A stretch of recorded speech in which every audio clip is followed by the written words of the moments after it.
Mi novio quiere que actúe como si estuviéramos casados. Apenas llevamos 2 años de novios y ya me anda exigiendo que no me bese con otros chicos en las fiestas. Tengo que disfrutar mi juventud antes de casarme, pero él no lo entiende. Me sentaron frente a 3 profesores, pusieron sobre la mesa capturas impresas de mis propias historias de fiesta y una de ellas me preguntó, con toda la calma del mundo, si yo entendía que así quería representar a la universidad en otro país. Yo miraba las hojas donde yo misma salía besándome con diferentes chicos, con el maquillaje corrido, mientras leía frases que había escrito borracha sobre seguir probando labios aunque tenga novio. En ese momento sentí que no estaba perdiendo solo una oportunidad, sino que me estaban castigando por algo que, para mí, nunca dejó de ser joven. Y todo se había enredado desde mucho antes de esa oficina. Desde que empecé con Mateo, la gente nos miraba como si fuéramos un póster oficial de la universidad. Teníamos buenas notas, participábamos en proyectos, éramos voluntarios en actividades, y siempre aparecíamos juntos en la cafetería con apuntes y café. Mis padres lo veían casi como un milagro, los profesores lo ponían de ejemplo cuando hablaban de compromiso, la coordinadora decía que daba gusto ver jóvenes así. A mí, en teoría, me convenía todo eso, estabilidad, buena imagen, futuro ordenado. Pero por dentro, cada vez que veía a mis compañeras subiendo historias de fiestas, riéndose, cambiando de chico según la noche, sentía una mezcla rara de envidia y claustrofobia. Como si yo hubiera firmado un contrato de vida adulta demasiado pronto. Cuando intentaba explicarle a Mateo ese sentimiento, él respondía con ideas que, para él, eran muy equilibradas. Decía que podíamos salir juntos, que ir a fiestas, bailar y tomar no estaba peleado con tener una relación seria. Pero yo sentía que había una línea invisible que él no quería que cruzara, una especie de límite de novia respetable, donde todo lo que se saliera del guión ya sonaba a traición. Para mí, tener novio no significaba convertirme en esposa ni en propiedad de nadie a los 20 años. Veía a chicas que, con pareja o sin pareja, hacían lo que les daba la gana, y me repetía que yo tenía derecho a vivir mi juventud igual, sin que me estuvieran pasando lista. Con el tiempo, empezaron las fricciones pequeñas. Comentarios suyos sobre cómo me comportaba en las fiestas, situaciones donde yo me reía con otros chicos y él ponía cara de no saber dónde quedarse. Nunca me prohibió literalmente nada, pero se notaba su incomodidad si alguien me abrazaba demasiado o si me veía bailando muy cerca de alguien. Yo lo traducía automáticamente como control, aunque él solo dijera que se sentía raro cuando parecía que yo estaba disponible a ojos de todos mientras él estaba ahí parado al lado. Cada vez que tocábamos el tema, yo reaccionaba a la defensiva, con el argumento de que no estábamos casados y que no iba a empezar a pedir permiso por cada movimiento. Todo explotó con una fiesta grande que organizó el centro de estudiantes. Era de esas que todo el mundo espera, con música fuerte, luces, tragos baratos y todo el campus hablando de eso una semana antes. Mateo estaba ilusionado porque decía que nos venía bien desconectarnos de trabajos y exámenes. Esa tarde, mientras yo me maquillaba en mi cuarto, él sacó el tema de nuevo. Me dijo que, si íbamos juntos, lo único que me pedía era que no me besara con otros delante de todos, que no quería sentirse ridículo. Lo dijo sin levantar la voz, como algo básico. Yo sentí que me estaba echando una soga al cuello. Le respondí que no pensaba vivir dando explicaciones por cada cosa que hiciera, que apenas llevábamos 2 años y ya hablaba como si fuéramos un matrimonio. Él suspiró, dijo que si para sentirme libre necesitaba estar besando a otros, tal vez no tenía sentido seguir. Yo escuché esa frase, y en lugar de pensar en lo que estaba diciendo, lo tomé como un reto silencioso. Fui a la fiesta con una mezcla de euforia y rabia. Me había arreglado más de lo normal, como si tuviera que demostrar algo. La música estaba altísima, la pista llena, el alcohol circulaba sin que nadie preguntara demasiado. Varias personas me dijeron que me veía increíble, y uno de mis compañeros comentó, medio en broma medio en serio, que no entendía qué hacía yo con alguien tan serio como Mateo. Cada trago que me tomaba alimentaba esa parte de mí que se sentía atrapada. Me repetía que tenía 20 y pocos años, que no podía vivir cuidando siempre la imagen perfecta de pareja ejemplar, que esta era mi época para hacer locuras antes de que la vida se volviera más complicada. En un punto de la noche, se armó un juego improvisado tipo verdad o reto, versión barata y ruidosa. Estábamos en un círculo, todos con vasos en la mano, gritando cosas sin filtro. A mí me lanzaron un reto y alguien, desde atrás, dijo que el reto fuera besar al chico que tenía enfrente. Justo en ese momento vi a Mateo de reojo, cerca de la barra, mirando la escena con esa expresión que mezcla incomodidad y esperanza de que no vaya a pasar nada. Ese gesto suyo, en lugar de hacerme frenar, me empujó. Sentí que si rechazaba el reto era como admitir que él tenía autoridad sobre lo que hacía con mi propia boca. Así que me incliné y besé al chico, con todo el mundo gritando alrededor, algunos grabando con el celular, otros riéndose como si fuera el mejor chisme de la noche. Después de ese primer beso, Todo se volvió más borroso y, a la vez, más ligero en mi cabeza. Noté que Mateo se alejaba, que ya no estaba en el mismo sitio, pero me dije que estaba exagerando, que al rato volvería, que en el fondo sabía que solo era un juego. Yo seguí bailando, tomando, dejándome llevar por el ambiente. Sentía una mezcla rara de culpa y orgullo, como si hubiera probado que nadie me podía imponer reglas. Cada risa que escuchaba la tomaba como validación de que estaba haciendo lo que cualquier joven haría, de que no tenía por qué ser la novia perfecta todo el tiempo. Más tarde, con el alcohol ya completamente instalado en mi sistema, se repitió la misma dinámica con otro grupo. De nuevo, gritos, retos, alguien diciendo que me besara con otro chico distinto. Ya ni siquiera era cuestión de atracción, era pura inercia de demostrar que podía hacer lo que quisiera. Volví a ver fugazmente la figura de Mateo en algún rincón, con los hombros tensos y el vaso en la mano. Me crucé con su mirada y, en lugar de detenerme, sentí que si daba marcha atrás quedaría como una hipócrita que solo se atreve cuando él no mira. Volví a hacerlo. Otro beso, otra ronda de gritos, otra grabación en algún teléfono que no era el mío. En algún momento de la noche él desapareció del todo. Yo estaba demasiado metida en el ruido para notarlo, pero más tarde, ya casi al final, revisé el celular y vi sus mensajes. Decía que se iba, que no podía seguir allí viendo eso, que habláramos después. Lo leí con la mente nublada, pensando que estaba reaccionando de más, que ya se le pasaría, que al final de cuentas eran solo besos en una fiesta. Seguí un rato más, me fui con amigas, subimos historias, nos reímos. En ninguna de esas historias aparecía la cara de Mateo, solo la mía y la de otros, como si él nunca hubiera estado. Al día siguiente me desperté con la resaca clásica y una nube de emociones revueltas. Entre mensajes de amigas riéndose de lo de la noche anterior y comentarios sobre cómo había dejado, en shock, a más de uno, yo esperaba ver en la pantalla algún intento de Mateo por arreglar las cosas. Había silencio. Le escribí de forma casual, preguntando cómo estaba, como si nada hubiera ocurrido. Respondió horas después, de manera seca, preguntando si podíamos hablar en persona. No había emojis, ni bromas, ni nada que suavizara el tono. Aún así, yo llegué a ese encuentro pensando que solo sería una pequeña pelea, un drama más de pareja que se resolvería con lágrimas y promesas de portarme un poquito mejor. Nos vimos en un café cerca de la universidad, un lugar al que íbamos siempre después de exámenes. Él llegó puntual, con esa misma expresión calmada que tantas veces parecían admirables y que esa vez me incomodó más que cualquier grito. Me dijo que me quería, que no lo dudara, pero que no podía seguir con alguien que lo hacía sentirse accesorio. Comentó que no era la primera vez que lo dejaba en segundo plano en fiestas, que llevaba tiempo sintiendo que competía con mi necesidad de demostrar que era libre.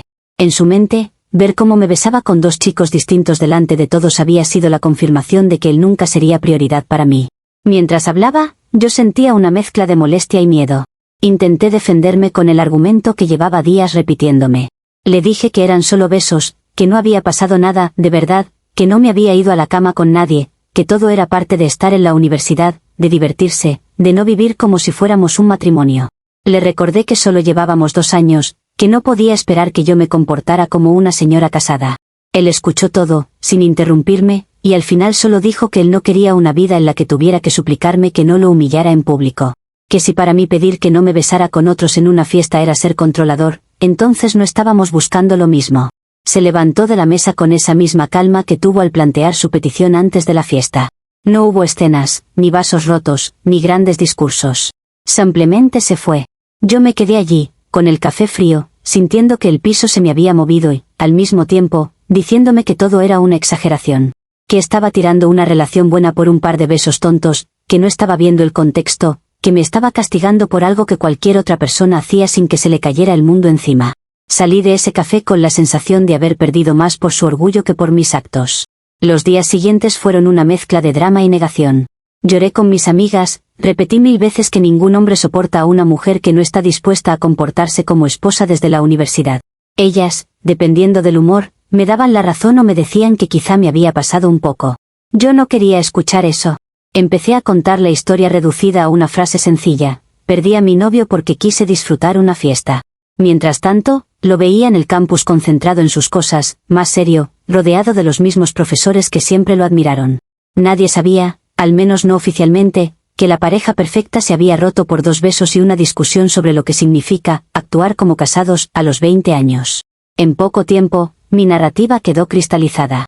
Yo era la chica que no se dejó controlar, la que decidió vivir su juventud aunque eso le costara un novio estable. Mateo, por su parte, se convirtió en el ex que no soportó ver a su novia pasándola bien en una fiesta. En mi cabeza, la historia era así de simple. Lo que no sabía todavía era que, más allá del drama sentimental, esa noche borrosa en la pista de baile se iba a colar en espacios donde yo creía que solo importaban mis notas y mis proyectos, y que la factura iba a llegar disfrazada de profesionalismo y oportunidades perdidas. Comentarios. Usuario Anónimo 1 dice: tú insistes en que eran solo besos y que tenías derecho a divertirte, pero pasas por alto que lo hiciste delante de él, repetidas veces, sabiendo que le dolía. No es que te quisiera casada a los 20, es que no quería ser el tipo que todos miran con lástima mientras su novia se besa con otros a medio metro. Llamar a eso disfrutar la juventud es una forma muy conveniente de maquillar una falta de respeto básica. Respuesta de la OP: entiendo que desde afuera se vea como blanco y negro, pero en ese momento yo solo sentía que estaba ahogándome en expectativas ajenas. Para mí, la fiesta era un espacio donde podía ser algo más que la novia perfecta que todos celebraban. No lo hice pensando en humillarlo, sino en demostrarme que no estaba atrapada en un rol. ¿Que se lo tomó como una falta de respeto? Sí, pero también pudo entender que estábamos en etapas distintas y hablarlo de otra forma, no tirar todo por la borda como si lo que teníamos no valiera nada frente a una noche de exceso. Usuario Anónimo 2 dice: hablas mucho de que no querías vivir como una señora casada, pero nadie te estaba pidiendo eso. Te pidió una cosa muy concreta: no besarte con otras personas mientras estabas con él en la misma fiesta. Esa es una línea mínima en casi cualquier relación. Si para ti cruzarla era una demostración de libertad, quizá lo honesto habría sido terminar con él antes, en vez de jugar a tenerlo de pareja ejemplar y al mismo tiempo buscar la validación de otros en público. Respuesta de la OP: puede que tengas razón en que lo honesto habría sido decidir antes que quería. Pero también es verdad que las cosas no son tan claras cuando estás metida en ellas. Tenía a todo el mundo celebrándonos como pareja modelo, a mis padres encantados con él, y yo tratando de encajar en ese molde mientras una parte de mí pedía otra cosa. No voy a fingir que tomé la mejor decisión, pero tampoco voy a reducirlo a que yo solo quise faltar al respeto porque sí. Estaba cansada de sentir que la única opción era ser perfecta o no ser nada, y esa noche explotó por el lugar más visible. Usuario Anónimo 3 dice: te construiste el relato de que perdiste al novio por disfrutar una fiesta, porque suena mucho más bonito que decir perdí una relación porque no pude poner un límite básico a mi ego en público. Sigues hablando de expectativas ajenas, pero nunca mencionas que tú estabas encantada con los beneficios de ser la pareja perfecta cuando te convenía. Solo se vuelve una cárcel cuando te señalan que tus actos tienen consecuencias. Respuesta de la OP: no voy a negar que me acomodé a esa imagen cuando me beneficiaba, sería hipócrita. Pero también es cierto que nadie me preguntó si quería sostenerla siempre, pase lo que pase. En cuanto mostré algo que se salía del guión, todo se leyó como una traición imperdonable.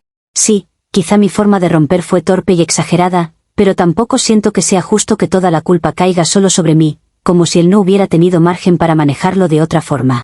Al final, cada uno se quedó con la versión que le hace sentir más tranquilo, y la mía, aunque no les guste, sigue siendo que me cobraron demasiado caro el precio de una noche en la que solo quise recordar que también era joven. Actualización 1. Un par de semanas después de que Mateo terminara conmigo, yo seguía instalada en el papel de víctima incomprendida. Lloraba cuando me convenía, hacía chistes cuando estaba con mis amigas y repetía el mismo discurso, que ningún hombre aguantaba a una mujer que no estaba dispuesta a jugar a la esposa desde la universidad. Estaba en la sala común de la residencia, con el portátil abierto y 1000 pestañas de cosas sin importancia, cuando me llegó un correo de la universidad. El asunto decía, preselección programa de intercambio líderes globales, y por un segundo pensé que debía ser alguna notificación masiva. Lo abrí casi por inercia, sin imaginar que esa línea iba a cambiar por completo el peso de todo lo que había hecho. El correo estaba dirigido a mí y a Mateo. Nos felicitaban por haber sido considerados para una beca especial de intercambio en Europa, diseñada para estudiantes con buen rendimiento académico y proyección de liderazgo y estabilidad. Ahí, en blanco y negro, decía que un profesor nos había recomendado como pareja por nuestro compromiso en proyectos, por nuestra constancia, por nuestra participación en la universidad. Era casi un resumen perfecto de la imagen que todos tenían de nosotros. Decía también que el programa quería reforzar a jóvenes que encarnan valores de madurez y responsabilidad, y que por eso habían pensado en nosotros como dupla. Yo leí esa parte y sentí una punzada en el pecho. Una parte de mí se emocionó, otra se sintió expuesta. Mientras releía el correo, empecé a imaginar cosas que, sinceramente, no tardaron ni 5 minutos en tomar forma. Me vi en otro país, caminando de la mano con Mateo por calles europeas, compartiendo departamento, sacando fotos juntos como la pareja estable que también triunfa fuera. Pensé que tal vez todo esto era una señal, que el universo me estaba diciendo que lo nuestro no se había acabado de verdad, que solo habíamos tenido un tropiezo. En mi cabeza, esa beca era una especie de empujón para que ambos maduráramos, él dejando sus celos tontos, yo bajando un poco las revoluciones, y los dos creciendo juntos. Lo gracioso es que, en lugar de ver el correo como algo que requería una conversación seria con él, lo convertí en un guión que ya daba por hecho. Empecé a contarle a mis amigas que había una beca que nos quería como pareja, que seguro eso iba a hacer que Mateo se replanteara las cosas, que no tenía sentido que dejara pasar una oportunidad así por un par de besos de fiesta. Ellas me miraban con cara rara, alguna dijo que tal vez eso estaba complicado ahora que habíamos terminado, pero yo no quería escuchar esa parte. Para mí, lo lógico era que él viera el correo, recordara todo lo bueno que teníamos y se diera cuenta de que no valía la pena renunciar a tanto por una rabieta. Esa noche, ya en mi cuarto, abrí el correo una y otra vez, subrayando mentalmente las partes que me convenían: pareja estable, proyección, compromiso. Me imaginaba escribiéndole a Mateo algo tipo: mira, el mundo nos ve como lo que realmente somos, y que él dejara de lado su orgullo. Incluso llegué a pensar que esto era lo que necesitábamos para que él entendiera que mis ganas de vivir no estaban reñidas con nuestra relación, que podíamos encontrar un punto medio. Yo lo veía como una segunda oportunidad ordenada, casi oficial, como si la universidad misma estuviera diciendo que lo nuestro merecía seguir. Nunca se me pasó por la cabeza que, detrás de esa misma pantalla, él ya podía estar recibiendo el mismo correo y reaccionando de una manera totalmente distinta. Comentarios de la actualización 1. Usuario anónimo 1 dice: es increíble cómo lees ese correo como una novela romántica personalizada, cuando lo que decía, estabilidad y pareja comprometida, estaba basado en una imagen que tú misma habías destrozado en la fiesta. En ningún momento piensas que quizá la universidad se equivocó de percepción, ni que tú dejaste de encajar en lo que te estaban felicitando. Lo conviertes en una señal del universo para que él madure y deje sus celos, cuando la que rompió el estándar fuiste tú, no él. Respuesta de la OP: obvio que el correo estaba basado en lo que habíamos proyectado antes de la fiesta, eso lo entiendo. Pero también es verdad que nadie es perfecto y que todas las parejas pasan por cosas. Yo no vi ese mensaje como un premio inmerecido, sino como algo que podían seguir construyendo, si él hubiera querido. Para mí, que te digan que te ven como alguien con futuro y estabilidad no significa que no puedas haberte equivocado, sino que todavía hay algo que vale la pena rescatar. Él decidió tomarlo como si todo estuviera ya muerto, y ahí es donde siento que fue radical. Usuario anónimo 2 dice: llama la atención que ni se te ocurre hablar primero con Mateo de forma honesta antes de fantasear con fotos en Europa. Ya dabas por hecho que él tenía que alinearse con tu guión porque a ti te calzaba perfecto. Nunca contemplas la posibilidad de que él no quiera volver contigo ni mezclar lo académico con una relación que ya se rompió por falta de respeto. Todo tiene que girar alrededor de lo que tú crees que, lo lógico, sería para ambos. Respuesta de la OP: en ese momento, lo que me parecía lógico era que él también viera lo grande de la oportunidad y que, al menos, se sentara a hablar antes de descartarlo. No digo que tuviera la obligación de volver conmigo, pero sí creo que podríamos haber intentado ver si lo que teníamos podía acomodarse de alguna forma. Yo estaba demasiado cerca de la historia como para ponerme en plan ultra racional. Vi algo que nos incluía a los dos y pensé que era una puerta que se abría, no que se cerraba. Usuario anónimo 3 dice: te aferraste a la idea de que la beca era una señal del destino, porque era más fácil que mirar de frente la ruptura. Transformaste un correo administrativo en una especie de mensaje místico que justificaba tus decisiones y minimizaba las de él. No era el universo hablando, era la consecuencia de una imagen que tú misma ya no estabas sosteniendo, y aún así lo usaste para presionarlo en tu cabeza a que volviera a ocupar el lugar que te convenía. Respuesta de la OP: puede que lo haya romantizado demasiado, sí. Pero cuando se te viene abajo una relación que todo el mundo veía como perfecta, te agarras de lo que tengas para pensar que no todo está perdido. Ese correo no era solo administrativo, también era la confirmación de que, al menos en papel, seguíamos siendo vistos como algo sólido. Yo no estaba lista para aceptar que lo que había pasado en una sola noche pudiera tumbar años de esfuerzo, y ver nuestro nombre junto en algo tan importante me dio una excusa para creer que todavía había algo que salvar. Actualización 2. Lo que yo no tomé en cuenta fue que Mateo también había recibido ese correo y que, mientras yo lo convertía en película en mi cabeza, él se estaba moviendo en una dirección completamente distinta. Sin que yo lo supiera, respondió al comité casi de inmediato. Les agradeció la consideración, explicó que ya no éramos pareja y que, aunque seguía interesado en el programa, prefería no ser vinculado a alguien con quien ya no compartía ciertos valores. No pidió que me quitaran la preselección, al menos no de forma directa, pero dejó claro que la información sobre nuestra relación había cambiado. Yo me enteré de esto después, cuando ya todo estaba hecho, y por supuesto que lo viví como una traición enorme. Lo peor, para mí, no fue solo que mandara ese correo, sino los anexos que añadió. Adjuntó capturas de historias de Instagram donde yo misma había subido frases tipo, 2 años de relación y sigo probando labios, sorry not sorry, junto con vídeos medio borrosos de la fiesta en los que se veía claramente que me había besado con 2 chicos mientras él estaba presente. También incluyó memes internos del grupo donde mis amigas y yo hacíamos chistes sobre cómo se había ido con cara de niño regañado, y pantallazos del chat donde yo me reía del drama. Nada de eso era inventado, todo había salido de mi propio teléfono, de publicaciones mías, de conversaciones que yo misma escribí creyendo que quedaban en el aire. Cuando me enteré de que él había enviado eso, sentí que había violado algo privado, que se había aprovechado de la confianza que teníamos. Empecé a decir que había ido demasiado lejos, que una cosa era terminar conmigo y otra era ir a manchar mi imagen académica. Pero si lo pienso fríamente, no había nada ahí que yo no hubiera mostrado orgullosa en su momento. Era material que yo misma había dejado rodar por ahí, convencida de que era gracioso presumir mi libertad. Solo que ahora no estaba en manos de mis amigos, sino de un comité que tenía en sus manos una oportunidad que yo decía querer. Aún así, me aferré a la idea de que lo que había hecho estaba mal, de que estaba mezclando lo personal con lo académico de forma sucia. En mi cabeza, debió limitarse a decir que ya no éramos pareja y punto, no acompañarlo de un dossier casi completo sobre mis noches de fiesta. Esa parte la interpreté como intento de castigo, como si quisiera asegurarse de que yo no subiera a ese avión ni por error. No importaba cuántas veces alguien me señalara que todo lo que mandó eran cosas que yo misma había publicado con orgullo. Para mí, el problema era que él hubiera decidido ponerlas en contexto formal, frente a gente que solo debía fijarse en mis notas. Empecé a repetir la historia de que mi ex me expuso ante la universidad, cada vez que salía el tema de la beca en conversaciones. Decía que había ido con chismes, que había llevado cosas, nuestro, a un ámbito donde no correspondían. Nadie me preguntó de entrada qué tipo de cosas eran esas, la mayoría asumía que se trataba de mensajes en privado, de peleas, de reclamos. Me convenía dejarlo en la nebulosa, porque así la atención se quedaba en su supuesto gesto de mala leche y no en el contenido concreto de lo que había mostrado.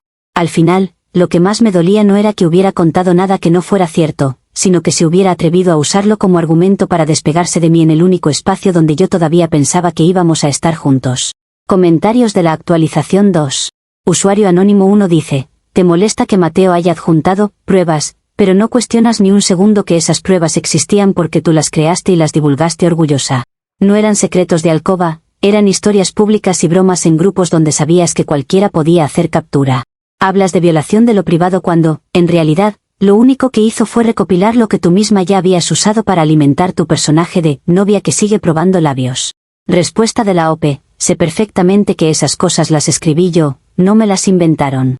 Pero una cosa es subir algo en contexto de amigos, de fiesta, donde todo el mundo entiende el tono, y otra muy distinta es sacarlo de ahí y plantarlo frente a un comité que decide tu futuro académico.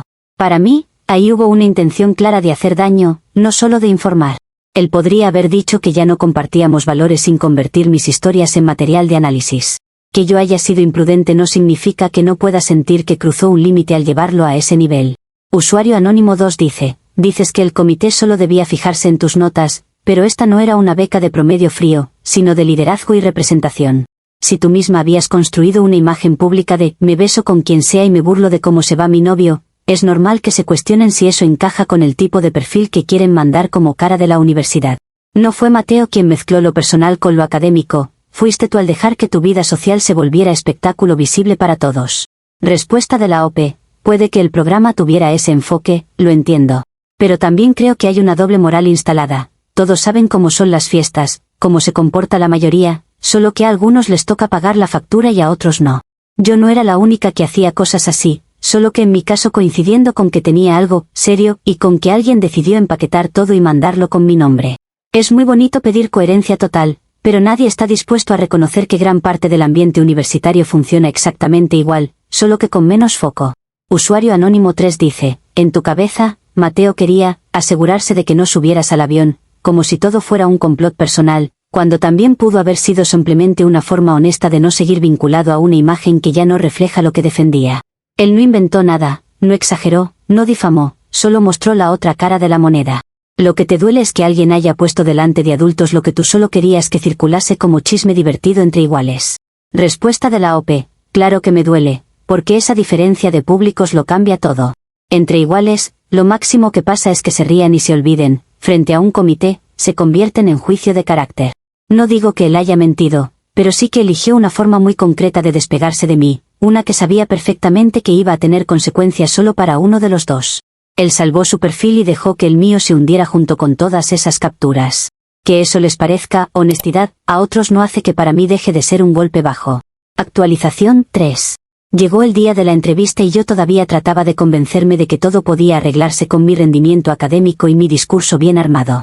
Entré al despacho de la comisión con mi carpeta de proyectos, mi currículum impecable y una sonrisa de esas que he perfeccionado para los profesores. Empecé hablando de lo obvio, mis notas, los talleres en los que había participado, los voluntariados, los trabajos en grupo donde había asumido el liderazgo. Los miembros del comité escuchaban, tomaban notas, asentían.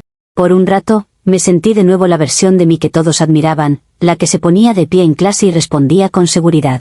Todo iba bien hasta que la doctora Rivas, que siempre ha tenido esta manera suave pero afilada de hablar, tomó la palabra. Dijo que mi perfil académico era excelente, que nadie discutía mi capacidad. Hizo una pausa, me miró directamente y preguntó si yo entendía que esa beca no solo era un premio individual, sino una representación de la universidad en otro país. Ahí mismo algo en mi estómago se encogió, aunque todavía intenté responder que sí, que lo asumía con toda seriedad, que sabía lo que implicaba ser embajadora de la institución. Ella escuchó y, sin dramatismo, deslizó hacia mí un pequeño fajo de papeles. Lo que había en esas hojas eran mis propias historias impresas, en blanco y negro. Capturas donde yo aparecía con un vaso en la mano, el rímel corrido, textos encima tipo, 2 años de relación y sigo probando labios, sorry not sorry, emojis de fueguitos y risas.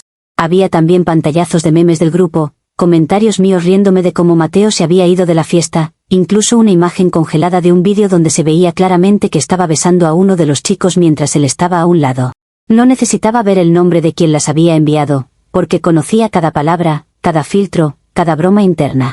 Era mi propio contenido convertido en expediente. La doctora Rivas dijo, con esa voz tranquila que usa para poner notas, que ellos no estaban ahí para juzgar mi vida personal, pero que sí tenían que evaluar si yo era consciente de las consecuencias de mis actos cuando quería representar algo más grande que mi círculo cercano. Preguntó, literalmente, si entendía que lo que hacía en las fiestas, cuando convertía a mis compañeros en juego público, también formaba parte de la imagen de la universidad. Yo intenté defenderme. Dije que eran cosas de juventud, que en todas las universidades del mundo los estudiantes se besan, toman, hacen tonterías, y que solo que en mi caso había quedado más expuesto. Quise minimizarlo a cosas que pasan. Ella no se alteró. Solo respondió que precisamente por eso era importante ver quién, aun en ese contexto, tenía la capacidad de dimensionar el impacto de lo que compartía, y quién no. Me dijo que nadie estaba pidiendo monjes ni mártires, pero que sí esperaban cierto criterio a la hora de exhibir comportamientos que afectaban directamente a otras personas. Que, más allá del beso, lo que les preocupaba era el tono de burla hacia alguien que, además, formaba parte de la misma comunidad que querían mandar al extranjero. Yo escuchaba todo eso, pero, en vez de quedarme con el mensaje, mi mente se iba a otra parte, a quien les había entregado todo ese material. Salí de la entrevista con la sensación de haber sido regañada como si tuviera 15 años. Me ardían las orejas, no tanto por lo que me dijeron, sino porque habían usado mis propias palabras contra mí. Me repetía que no era justo que se metieran en cosas de fiesta, para evaluar si merecía una beca, que estaban exagerando, que el mundo real era mucho más duro que un par de besos en una noche. En vez de pensar en cómo había quedado yo en esa sala, me fui directa a enojarme con Mateo. Me convencí de que él había sido el detonante de ese interrogatorio, el que había abierto la puerta para que grabaciones borrosas y stories en modo público terminaran impresas en un escritorio donde solo deberían haber estado mis diplomas. Comentarios de la actualización 3. Usuario anónimo 1 dice, en ningún momento de la entrevista te dijeron algo que no fuera verdad, pero tu reacción inmediata fue culpar al mensajero, no al contenido. Ellos te hablaron de responsabilidad e imagen, y tú solo podías pensar en quién les había llevado las capturas, como si ese fuera el problema central. Te trataron como adulta, te explicaron el criterio del programa, y tú lo viviste como un regaño de colegio solo porque no soportaste que el chiste dejara de ser chiste cuando salió del grupo reducido. Respuesta de la OP, es que la forma en que lo hicieron se sintió exactamente así, como estar en la oficina de un director. Entiendo que el programa tenga criterios, pero mezclar un montón de imágenes descontextualizadas para ponerme en esa posición se sintió desproporcionado. Claro que lo que yo publiqué existía, pero también había mucho más de mí que nunca entró en esas hojas. Cuando alguien elige solo lo peor para presentarte, es difícil no sentir que todo el juicio está sesgado desde el inicio. Usuario anónimo 2 dice, hablas de contexto, pero el contexto era bastante claro. Tú misma escribiendo que sigues probando labios aunque tengas novio, riéndote de cómo él se va de la fiesta, subiendo vídeos de besos en un ambiente donde sabes que todo se comparte. No es que ellos cogieran una foto inocente y la deformaran, es que tomaron exactamente la cara que tú decidiste mostrar. Si no querías que eso pesara, quizá no debiste convertirlo en tu bandera. Respuesta de la OP: es fácil decir eso con el diario del lunes. En el momento, esos posts no me parecían tan graves, me sentía parte del mismo juego que todos. No iba por la vida pensando en comités, becas ni representaciones, solo en reírme un rato. Que después se usara todo como si fuera una declaración formal de principios es lo que me cuesta digerir. Nadie está todo el tiempo midiendo cada cosa con lupa, y sin embargo a mí me aplicaron esa lupa justo cuando más importaba. Usuario Anónimo 3 dice: te molesta que te hayan sermoneado como a una niña, pero llegaste a esa entrevista como si con buenas notas se borrara todo lo demás. Esa es precisamente una mentalidad adolescente, creer que el rendimiento académico compensa cualquier otra cosa. Los profesores te hablaron de coherencia entre lo que dices querer y lo que haces, y tu respuesta fue victimizarte por la forma, no considerar ni por un segundo que tal vez no eras el perfil adecuado en ese momento. Respuesta de la OP: yo llegué confiando en lo que siempre me había funcionado, demostrar que soy buena en lo mío, que me esfuerzo, que destaco. No estoy acostumbrada a que me miren desde otro ángulo, y sí, supongo que ahí se nota la parte inmadura. Pero tampoco voy a hacer como que me pareció normal que todo se redujera a mis errores de una noche cuando he construido muchas otras cosas. Que me quiten algo por eso duele, y es lógico que me quedara más enganchada a cómo se sintió que al discurso bonito de coherencia. Actualización 4. Los resultados del programa salieron unos días después, en un comunicado bastante frío que enviaron por correo y colgaron en un tablero. Recuerdo haber abierto el mensaje con el corazón encogido, todavía con una pizca de esperanza porque, en el fondo, mi currículum era muy difícil de ignorar. Leí la lista de seleccionados con rapidez, buscando mi nombre. No estaba. Bajé otra vez, por si se me había pasado. Nada. Lo que sí estaba era el nombre de Mateo, como beneficiario de la beca, ahora emparejado con otra estudiante de otra facultad, alguien con perfil totalmente impecable, por supuesto, sin escándalos adjuntos. Era como ver la versión corregida del plan original, él seguía adelante, solo que con alguien más adecuada. Ese mismo día, la coordinación me envió otro correo, esta vez estándar, sin felicitaciones ni nombres dobles. Agradecían mi participación, destacaban mi rendimiento, me animaban a seguir postulando en futuras convocatorias. Era el tipo de mensaje que se manda para quedar bien, sin comprometerse a nada. Me quedé mirando la pantalla, sintiendo una mezcla de rabia, tristeza y una sensación rara de que me habían sacado de una foto donde yo también aparecía. El lugar que yo había imaginado ocupando como parte de una pareja ejemplar, ahora lo llenaba otra persona que ni siquiera había formado parte de mi historia hasta entonces. En los días siguientes, empecé a notar pequeños cambios en el ambiente. No fue que de repente me trataran mal o me hicieran vacío, pero sí cambió la forma en que algunos profesores se referían a mí. Un día, pasando por el pasillo, escuché a dos docentes hablar cerca de la sala de profesores. Uno dijo algo como que yo era brillantísima, pero que parecía no saber priorizar. El otro respondió que tenía cabeza para mucho más, pero que lo impulsivo me ganaba. No sabían que yo estaba ahí, y esa sinceridad sin filtro me pegó más que cualquier sermón. Era la primera vez que escuchaba en la voz de ellos algo que no fuera admiración absoluta. En las clases, seguía participando, seguía sacando buenas notas, pero ya no era la candidata obvia cuando surgía una oportunidad interesante. Antes, cuando se hablaba de representar a la carrera en algo, mi nombre salía casi automático. Ahora, empezaba a aparecer en segunda o tercera fila, o simplemente no se mencionaba. Nadie lo decía abiertamente, pero quedó claro que se me había pegado una etiqueta nueva, la de alguien muy capaz, pero problemática o inmadura, a ojos de quienes toman decisiones. Esa etiqueta es silenciosa, no se escribe en ninguna parte, pero se nota en cómo cambian las miradas. Mientras tanto, Mateo empezó a preparar su viaje. Lo veía en el campus hablando de trámites, con carpetas en la mano, con otros chicos que también iban de intercambio. Los profesores lo felicitaban, algunos le daban consejos, todos parecían coincidir en que se lo tenía merecido. Yo evitaba cruzármelo demasiado, no tanto por pena, sino porque cada vez que lo veía me recordaba que, en otra versión de la historia, ese viaje también me incluía. En redes, comenzó a subir fotos con la nueva compañera del programa en reuniones previas, siempre acompañadas de comentarios sobre proyectos, planes de investigación, cosas serias. Era evidente que el mensaje estaba claro, ahora sí estaban mandando la imagen que querían. Comentarios de la actualización 4. Usuario Anónimo 1 dice: te duele que Mateo haya conseguido la beca emparejado con otra persona, pero sigues omitiendo que él hizo exactamente lo que el programa pedía, mostrar estabilidad, coherencia y cierto criterio. Tú, en cambio, habías dejado claro ante la misma gente que tus impulsos estaban por delante de todo. No es que te sustituyeran por alguien más adecuada, porque sí, es que tú sola renunciaste al perfil que te habían construido y alguien más ocupó el lugar que dejaste vacío. Respuesta de la OP: sé que, en la práctica, es así como se ve. Pero eso no quita que la sensación sea la de haber sido sacada de una foto en la que ya estaba. Yo había trabajado igual o más que él en muchos proyectos, y también me había ganado el derecho a estar ahí. Que toda esa trayectoria quedara anulada por una noche me sigue pareciendo desproporcionado.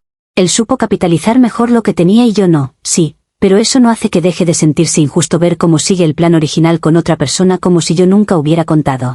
Usuario Anónimo 2 dice: los comentarios de los profesores sobre que eres brillante pero impulsiva no son una condena eterna, son una descripción bastante precisa de lo que pasó. Te esforzaste en lo académico, pero no supiste manejar el impacto de tus decisiones fuera de eso. En lugar de tomarlo como un punto para ajustar, lo conviertes en otra prueba de que te castigaron por ser joven, cuando ellos en realidad lo que están viendo es que no estás lista para representar nada más que a ti misma. Respuesta de la OP: quizá tengas razón en que podría tomar esa frase como algo para trabajar y no solo como un sello.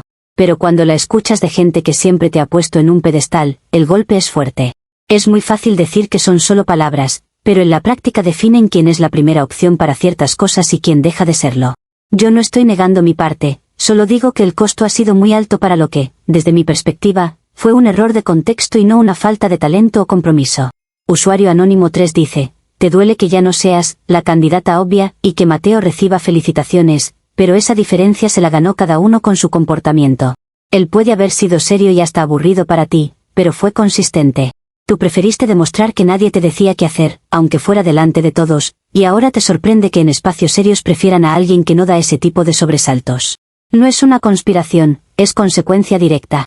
Respuesta de la OP: no estoy diciendo que haya una conspiración, solo que hubo poca capacidad de ver más allá del escándalo. Puedo aceptar que por un tiempo no me consideren para cosas de representación, pero la sensación es que todo lo demás perdió peso frente a esa noche. Y sí, Mateo fue más constante y supo jugar mejor sus cartas, nunca lo he negado. Lo que me frustra es que, a la hora de repartir oportunidades, solo se mire el lado impecable de unos y el lado roto de otros, como si no fuéramos todos un poco mezcla de ambas cosas. Actualización 5. La última sacudida vino de donde más duele, de casa. Yo había tratado de mantener a mis padres relativamente al margen de todo, contándoles lo justo. Sabían que Mateo y yo habíamos terminado, pero no tenían claro el motivo real ni el tema de la beca. Pensé que, con el tiempo, el asunto del intercambio pasaría como una oportunidad más que no se dio y ya. Pero lo que no conté con fue con mi tía, la que trabaja en la universidad, que se enteró de la preselección y, con la mejor intención del mundo, llamó a mis padres a contarles orgullosa que yo casi me iba a Europa con todo pagado. Esa noche, mis padres me sentaron en la sala. No había gritos ni dramas, solo una seriedad distinta a cualquier otra vez. Preguntaron qué había pasado exactamente con la beca, por qué no había salido mi nombre si me habían mencionado como casi segura. Tuve que admitir, a medias, que la había perdido. No entré en detalles de besos, vídeos ni correos, obviamente. Ellos tampoco se enfocaron en eso. No me preguntaron con quién ni cómo, no me hicieron un escándalo moral como yo temía. Lo que dijeron fue mucho más simple, por eso mismo, más doloroso, que no me estaban castigando por besar a nadie, sino porque había puesto eso por encima de algo serio que podía haberme ayudado toda la vida. A partir de ahí, la regla fue clara. Si yo quería estudiar fuera algún día, tendría que pagármelo sola. Nada de sacrificar ahorros familiares, nada de mover cielo y tierra por una beca que yo misma había demostrado no saber cuidar. Mis padres siguieron pagando la universidad local, pero cualquier extra quedó condicionado a mi propio esfuerzo. Podía buscar trabajos, ahorrar, postular a otras cosas, pero sin contar con ellos como respaldo automático. No fue un castigo en el sentido clásico, fue más bien como si hubieran decidido retirarse un paso y dejarme sola con las consecuencias. Y eso pesa mucho más que un sermón de una noche.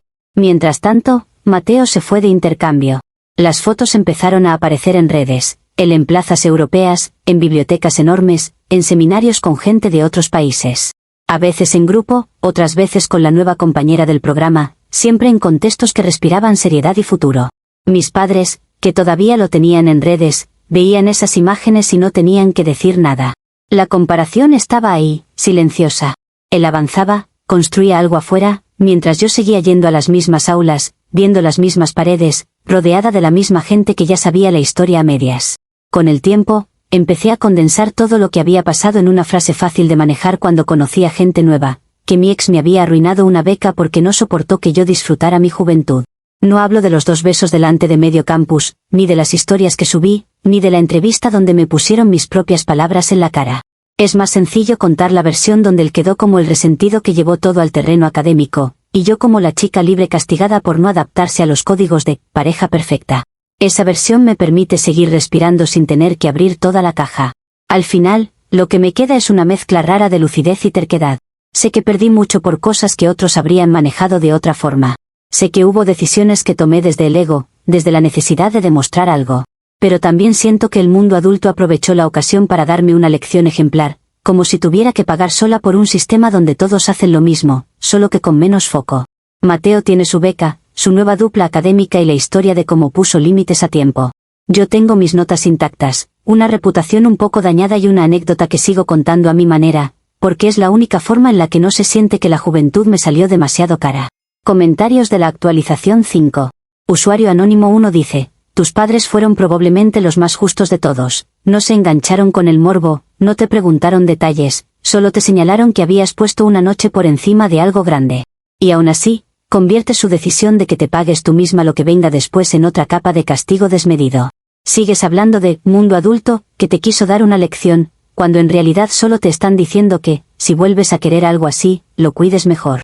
Respuesta de la OP: sé que mis padres no son villanos en esto, lo tengo claro. Pero tampoco puedo negar que duele que, justo en el momento en que más desubicada me sentía, decidieran dar un paso atrás. Yo entiendo el mensaje que quisieron dar, pero una parte de mí lo vive como que me soltaron la mano. Que lo llamen justicia o responsabilidad no cambia que, al final, la que se quedó con la sensación de haberlo perdido todo por algo que duró minutos fui yo. Usuario anónimo 2 dice: la frase con la que resumes todo, mi ex me arruinó una beca porque no soportó que disfrutara mi juventud, es la forma más cómoda de borrar tu participación en la catástrofe. Él no inventó la beca, no inventó las reglas, no inventó tus historias, no inventó los besos. Solo decidió no seguir siendo el decorado de tu juventud disfrutada.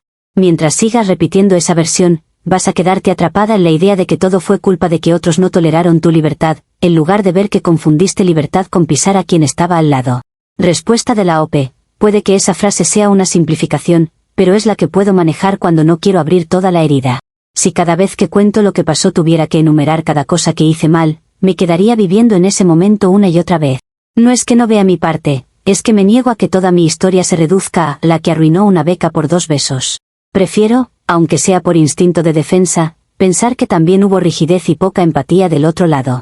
No me justifica, pero al menos me da margen para no verme solo como la caricatura que tanto se quedaron.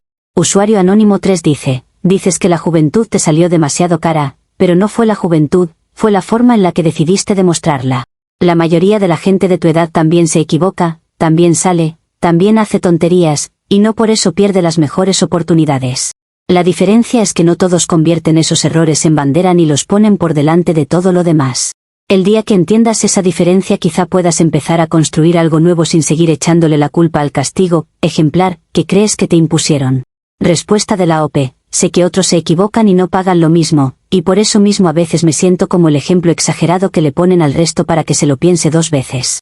No voy a decir que fue solo juventud inocente, porque no lo fue, pero tampoco puedo evitar sentir que todo lo que construí antes se borró demasiado rápido.